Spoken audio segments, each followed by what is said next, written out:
Your seat is your core all the way through your mid thigh.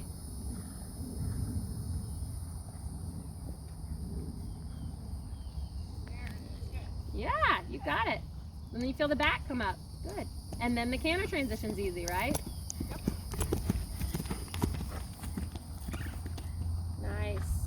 Good. He gets a little squirrely. Wrap your leg around him. Good. 1, 2. I don't know what that was. I heard it too. It's like I was so focused. So focused. And then, good. Keep your lower leg around him.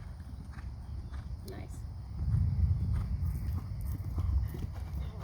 Yeah, and back up again. That's okay. Squeeze. Keep your track. Lower leg. Lower leg. Canter. Nice. So ask for the downward in a different spot, okay? He's just getting ahead of you. He's outsmarting you, he thinks.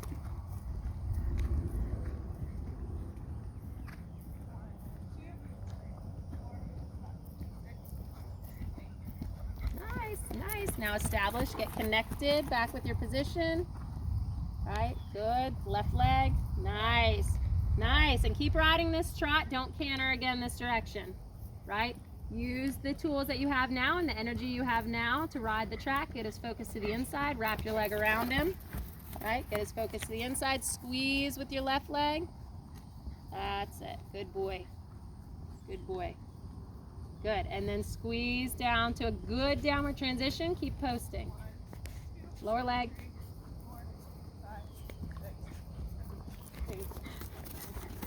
Much better. Good. Give him a walk break. Very good. Yeah? And it's good. He's super smart, right? Like he anticipates in a good way, and then you just have to be one step ahead of him. So this is where like the flat work is interesting and can be interesting to him. And it's interesting to him, you can tell, because he's answering different ways, right? Like he's like, I'll try this, I'll try this, I'll try that, right? And we just, you do a great job of rewarding him when he gets it right. And what we want him to associate getting it right with is that it feels better. The transition is better, right? He's not getting penalized in the mouth at all, right? You're keeping your lower leg and you're keeping your word by when he's running off a little bit in the downward transition. You're just staying there with your lower leg until he finds himself. Because he does it, like that, he is looking for you to help him figure out where his body is. And you're kind of giving him the freedom to find it on his own without abandoning him. Does that make sense? Yeah.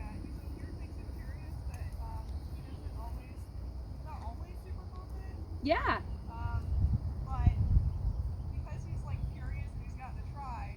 Yeah. Like he does. Like I can definitely tell sometimes he's like, I don't know about this, but Mom, Yeah. tell me it's okay. It's okay. Totally. Like, yeah. Totally. Totally.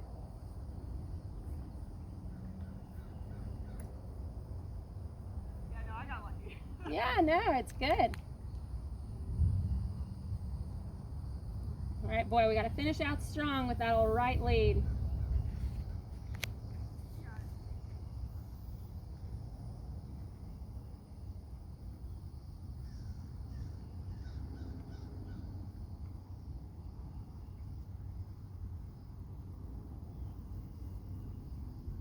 This will be interesting because I have a tendency to my right leg. To do what? It squeaks up. Oh, okay. Well, you're gonna need all the leg you got. So I've been trying really hard to be more aware of putting Yeah. more weight in that, but I do have a tendency for my right leg to kind of squeak up on the inside. Gotcha.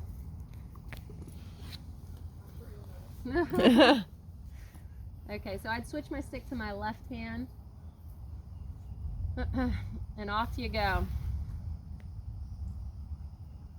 I'm hoping that lightning stays over that way. Mm-hmm.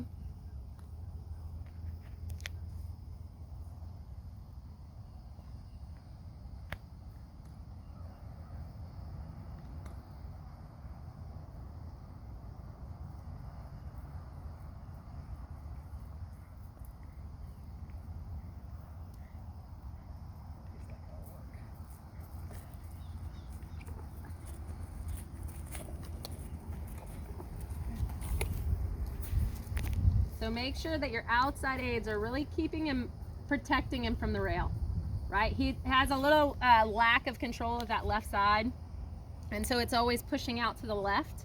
And you don't want him to feel like the boards are the thing that is keeping him underneath himself. You want him to feel like it's your left leg, okay? So not too much right bend this way. Just try and keep him nice and straight so that the left shoulder and the left hip stay in line, that you're controlling that track. That's gonna help him with the inside canter too. There you go, that's better. And then turn him with that outside aid so that, again, the point of hip and his point of shoulder stay slightly off the track. Just protect him from himself a little bit. There you go. He just gets a little, his body goes over there and then he gets claustrophobic of the boards.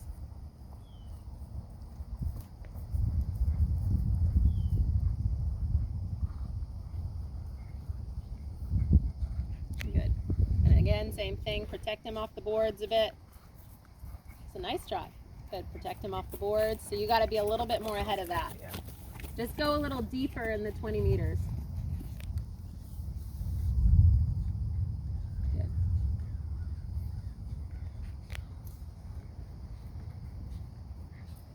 Nice. Start your turn now. Good. Very good. Okay. And when you're ready, ask him for the canter. Nice. And now we're already thinking of the downward. Protect him off the wall. Outside leg. Start the turn now. Start the turn. Start the turn. Good.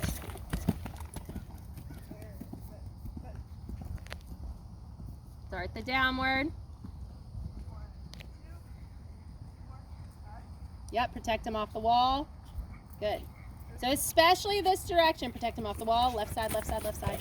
Right, I would start my downward. If you have a transition that's that good on the way up, start your downward right away, okay? He's gonna gain strength and confidence in the upward and downward, not the actual canter, because mechanically he struggles a little this way. Good, keep that left shoulder in line with the left hip.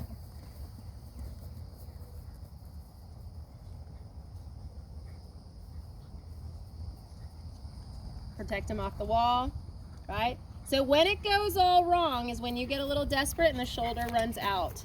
Okay, so keep him in the right line. Don't run him into the canter. He doesn't need to go faster into it. He just has to have his body in the right alignment, right? So if he doesn't canter when you ask him to, because your timing is right, it's just then you get a little rushed, right? And then he runs out of the right alignment. So use your stick, but maintain that alignment. You have to insist that he stays in the right shape in order to canter. Does that make sense? If you start sitting and throwing the rein away, he loses the shape. Yep, there you go. Keep the outside leg. Start your downward. Protect him off the wall. 4, 5, 6, 7, 8, 9, 10, 12. Yeah, nice. Hey, Hutchie. Nice. Yep, just until he connects back with you again. Good.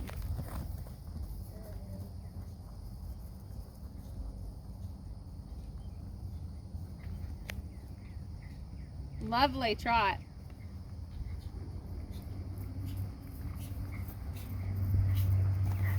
Oh, goodness.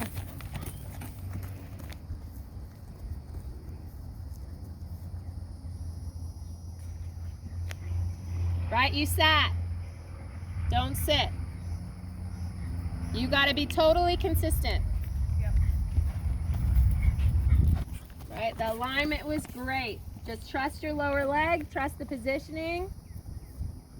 Use your stick if you need, yeah. Don't be, again, this direction you can be a little bit more patient as long as the try is there, because you've got to keep the alignment right, okay?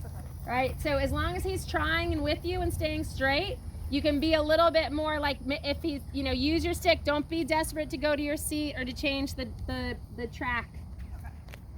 Right. Yeah, he needs to be slightly with his eye to his right shoulder, but he's got to be protected off the rail. All right, a little more active. And then use your stick. Yes, you feel that? Yep. You just got to have a little faith.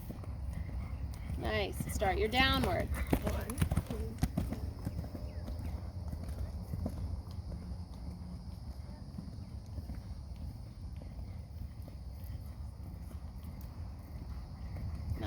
Nice Good. job. Good Wow, we'll get there. boy. Good boy. I'd almost be tempted to let him stop. I'm good with that. Yeah. Right? Like that huge improvement. Right? So you got it. So on the left side, so it's all this, like it's the same aids. It's just finding the equation that fits him. So to the right, mechanically, his muscle memory is not great, just for no reason other than he just hasn't figured out how to canter correctly to the right. So you have to be so like aware of his want to shove that shoulder left and then run to catch up to it. And then he just picks up the left lead because the hips are over here, right? So you're gonna be firm with your timing of the stick. You're gonna stay in your post, you're gonna keep your lower leg. But if it takes him an extra, I'm trying really hard to stay in this to jump up into that canter, you're gonna be fine with that, right? The other direction, you gotta make sure he stays in front of the leg a bit more. And you're like, we gotta go right now. But you know, when we use like the word trust, it's a little bit of a humanized word, but what they need is for you to be very consistent. Yeah, and that's why we shouldn't, the hardest thing is to ride simply well, is to have 3 or 4 aids that work efficiently, and you as a rider don't overreact or underreact, because that's what they do all the time. They underreact, they overreact, especially when they're learning, right? And so it's like anything, you're trying to teach a dog how to sit, you're going to use the same cue all the time, and feed them a treat, because we're pretty confident it's a yes or no, like we're looking at it, either sat or it didn't. With the horses it's a bit different, and we have to have that level of confidence in our technique, right? And your technique is great, like it doesn't need to be any more complicated than what you've done today, but you need to believe in it and not change. Yeah, because if you kind of stick to that consistency of the aids every time, he's like going to pick it up in no time, and the canter is going to come super easy. Yeah. And then the quality will be there, no problem, after that. Sounds good. Yeah, it's great. Well, I appreciate it. I've been both equal parts proud and a little concerned, because I'm the only one who's ever, except for Marsha, put one ride on him. Every other ride on track has been me. Yeah, I think he's great. Yeah, it does. I mean, I think you have a really nice, fairly blank slate, which is a good thing. I think the time probably did him well. I think he's got 3 nice gaits. I mean, I think he has a little bit of sauce to him, but it's great. It's more like it's a mechanical thing that he's just got to figure out, and you haven't pushed the issue, so he's not mad about it. Like the fact that he can learn that quickly, and be like, okay, I'm in, is super. So. I keep the rides a little bit shorter at home. Yeah. I work, an office job, and so sometimes, it's just whatever I can get done. But, we, like I said, been pretty consistent, fairly consistent, taking him to Wednesday jump lessons after work, and then Sunday dressage lessons. So both of those days we do put in a little bit more work. Yeah. I mean, if you do, half an hour of this, a lot of this today, and keeping it this length of time is so that you get the repetitive technique of it. And then when you go home, because I kind of like to, you got to practice it until you kind of can't get it wrong. Yeah. But also you need somebody watching you saying, no, you sat, no, go that, no, you're off the track, until you go, okay, I know exactly what I'm supposed to do. And so I'll notice if I... No, it's good, because I'm starting to get a little bit better about feeling my body when I'm out. Yeah. But because this is a new technique, it definitely does help. Yeah. No, I don't think you need to get any more complicated than this for, a couple of weeks, and then you just start, you can change the size of your circle, you can change the length of time that you do each gait, you can change the quality that you're asking for, right, the throughness. It starts to be fun. All right, bud. Which is the point. It should be fun. Yeah. Good boy.